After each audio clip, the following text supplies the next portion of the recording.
Então, começando a falar do contest, certo? Ah, esse último contest foi novamente sobre programação dinâmica. Só os dois últimos exercícios que eram mais ad hoc, eu acho que o F um pouco mais matemático. Eles eu não vou comentar, certo? Eu acabei não fazendo eles. Dos outros eu quero comentar de todos, se possível, só o B que eu não fiz, certo? Eu só consegui pegar hoje para fazer os exercícios. O B era meio mais chatinho mesmo. Eu acabei não tendo tempo de terminar, então eu só olhei ele por cima, fui fazer os próximos e acabei não tendo tempo. Mas se alguém quiser falar sobre ele no final, seria bom, né? Você pode apresentar a tela até se quiser, quem fez, seria bom que a gente tivesse algum comentário sobre esse exercício. Bom, então o primeiro problema era de subsequência, certo? Da ADA.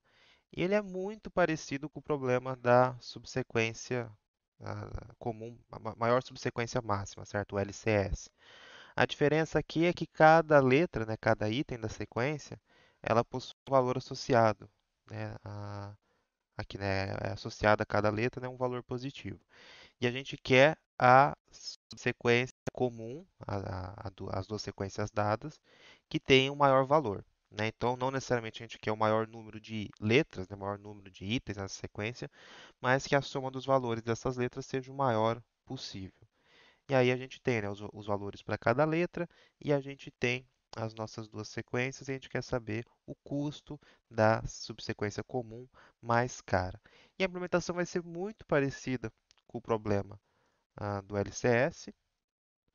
Porém, né, quando a gente estou aqui, né, eu peguei a base da implementação bottom-up, a diferença vai estar aqui, que quando as duas letras são iguais, né, a gente pega o problema da diagonal, quando a gente retira as duas letras, lembra, a gente quer minimizar o número de retiradas, só que a gente, ao invés de somar um, dizendo que a gente está adicionando uma letra nessa subsequência comum, a gente vai somar, na verdade, o valor daquela letra. Né? Então, o preço aqui daquela letra, e aqui é só para eu acertar a posição dela, estou usando um array normal. E aí, quando as letras não forem iguais, ele vai pegar o máximo entre o de cima e o do lado, né, que seria tirar a letra ou do x ou do y. Enquanto no LCS isso significava pegar a maior subsequência, aqui como a gente está usando o preço, né, o valor de cada letra e não a, a quantidade, né, inserida, a gente está pegando justamente a sequência de maior valor. E aí no final a gente retorna aqui para o tamanho original das duas sequências. O C, né, da subsequência consecutiva, ele a princípio lembra bastante o lis, certo? Né? A gente quer uma subsequência crescente, mas aqui é o mais restrito ainda porque a gente quer uma subsequência de elementos consecutivos, certo? Então a gente precisa que tenha ali algo como 1, 2, 3, 4 ou 5, 6, 7, 8, né? Números consecutivos só eles podem fazer parte dessa subsequência, ok? Ah, Se a gente for tentar implementar como o lis, eu acho que ele estoura o tempo. Acho que eu não cheguei a tentar. Uma coisa interessante, né, de a gente sempre olhar para os problemas, algo importante, aliás, a se olhar, é que quando o problema coloca mais restrições, a gente precisa observar se essas restrições não permitem a gente fazer alguma implementação mais eficiente, certo? O problema mais genérico possível tende a ser mais difícil de você tratar, enquanto mais restrito você tem possibilidades para explorar, né? Você tem aquelas restrições, você tem aquelas garantias. Se você conseguir explorar elas, isso pode ajudar bastante.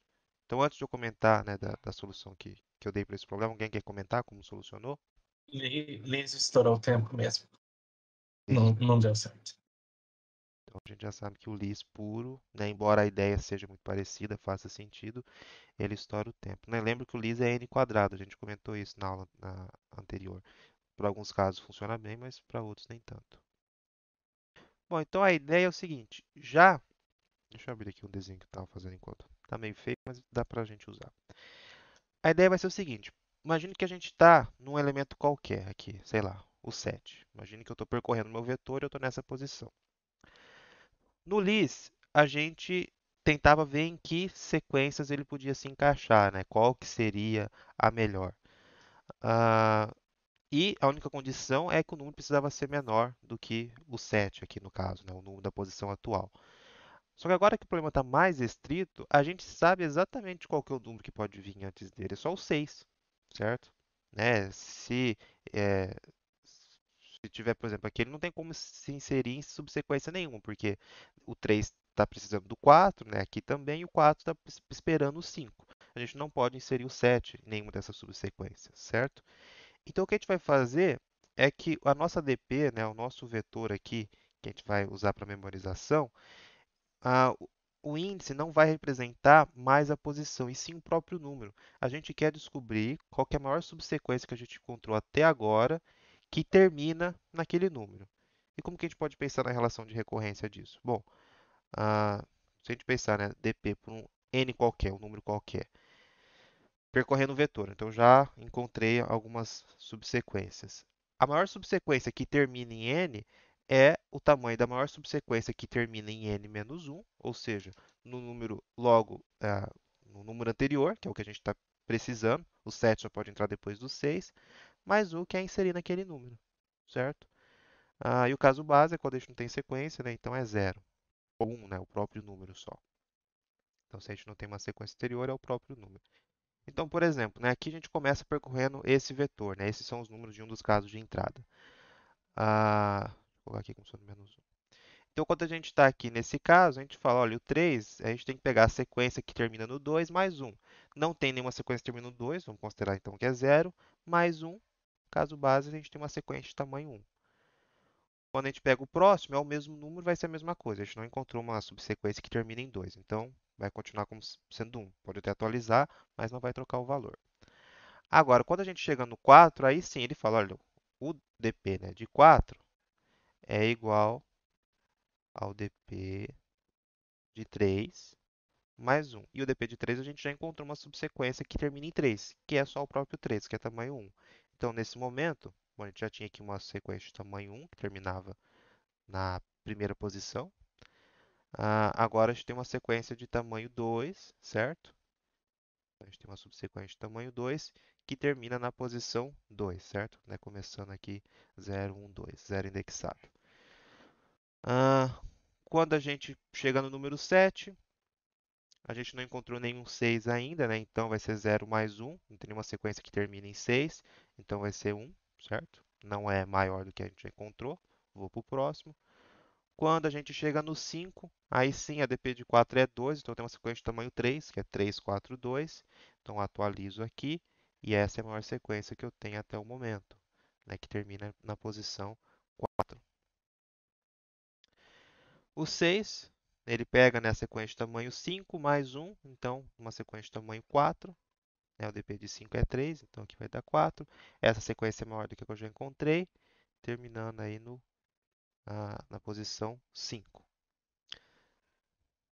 Né, pulei aqui. E no final para o 8, o 8 tem que entrar depois do 7, então a dp de 7 é 1. Então, aqui é uma subsequência de tamanho 2, que seria só o 7 e o 8. Né? E não é maior do que 4. Então, a maior subsequência que eu tenho aqui é o 4, né? E o último elemento da subsequência é 5. Se eu quiser recuperar essa subsequência, basta eu percorrer o meu vetor de trás para frente, procurando o elemento 5. Quando encontrar o 5, eu continuo voltando no meu vetor, só que agora procurando o antecessor, procurando 4. Procurando 3, procurando 2, assim por diante, até encontrar toda a sequência. Né? No caso, essa subsequência é... Opa! É o 3, 4, 5 e 6. Para memorização, tem que fazer um vetor de 10 a 9 elementos. Eu acho que o melhor nesse caso é usar um map, né? Não sei se ele vai deixar um vetor de 10. Deixa eu abrir aqui o código. Ó, aqui eu utilizei um map, certo? Então, né, eu li o meu vetor A, criei o meu map, e aí eu vou fazendo aquele esquema, né? Percorro o meu vetor todo, calculo, né, o dp de A a I, então vejo que aqui eu estou usando o próprio elemento, né, para indexar o meu map, é igual ao dp de AI menos 1 mais 1. Né? E se a chave não existe, para o caso do int, ele vai considerar como sendo zero. E aí, se esse valor é maior do que a resposta que eu tenho, eu troco os valores. Então veja, né, como a gente comentou nas aulas, programação dinâmica, a ideia não é difícil, né? A teoria não é muito difícil, eu acho, a não ser que a gente entre em pontos muito específicos, Mas aplicar nem sempre é tão tranquilo, certo? Às vezes a gente precisa ter uma certa intuição, analisar o problema, ah, pensar fora da caixa, né, entre aspas, aí você olhar de ângulos que você não tinha pensado em analisar para chegar numa solução eficiente. O D, ele lembra um pouco o problema da mochila, certo? Né? Mas o que que ele diz, né? A gente tem um padeiro, né, que está fazendo aqui pãezinhos, e esses pãezinhos podem ter uma série de recheios, né? Tem M tipos de recheios diferentes. E aí a gente tem algumas informações sobre essas coisas, né? A gente tem a quantidade que a gente tem de cada recheio, a quantidade que precisa do recheio para fazer um pãozinho com aquele recheio, a quantidade que a gente tem precisa de massa para fazer um pãozinho com aquele recheio e o valor que a gente consegue vender ah, aquele pãozinho. E também tem a opção de fazer sem recheio, né? Ele dá essa opção que a gente pode usar a massa e tem o valor disso também. E a gente tem uma quantidade de massa que ele dá também. Então a gente quer saber, com aquela quantidade dada de massa e com todas as informações que é o quanto precisa e o quanto tem de cada recheio e o quanto precisa de massa para fazer cada um e por quanto a gente consegue vender, a gente quer ver a melhor produção que tenha retorno máximo, certo? Que tenha lucro máximo, usando os recursos disponíveis. Então veja, ele lembra muito o problema da mochila porque a gente tem aqui a quantidade de massa e de recheios, né, assim como a gente tem a capacidade da mochila, e a gente tem o valor de cada pãozinho. A gente quer maximizar esse valor. A diferença é que aqui um item ele nem é ilimitado e nem é só um, certo? A gente pode de repente fazer de um até n pãezinhos com certo recheio. Tem um limite que depende da massa e depende da quantidade de recheio, mas não é só adicionar ou não adicionar. É não adicionar aquele pãozinho com aquele recheio, ou adicionar só um, ou adicionar dois, ou adicionar três, e assim por diante. Mas no fundo é isso que a gente vai explorar mesmo, certo? Vocês vão ver que o espaço de busca não é tão grande, né? Então isso permite. A gente vai usar PD para memorizar as coisas, isso vai ajudar, mas a gente pode fazer algo que varra todas as possibilidades sem se preocupar tanto. Então, olhando para a solução ah, que eu fiz, eu tenho aquelas informações, né? Vejo que nem tem muito tipo de recheio, né? São só 10, mais a opção de não utilizar recheio. E aí eu tenho minha função aqui, PD, que tem o caso base, que é quando acabou a massa, né? Meu N representa a massa e o recheio é o recheio que eu estou tentando adicionar naquele momento. Se eu já cheguei no último recheio, né? No caso aqui estou usando o menos um para representar isso, ou se minha massa acabou, então eu retorno zero, esse é um caso base. Aqui eu estou vendo se eu já memorizei esse subproblema, né? Então, se for diferente de menos um no map, aqui é uma matriz normal, eu retorno esse valor. Caso contrário, aí eu tenho que ver o que eu consigo fazer. Então, quais são as possibilidades? Bom, primeiro, se o meu recheio é zero, esse é o caso que eu vou fazer um pãozinho só com massa. Aí eu simplesmente vou ver o que sobrou.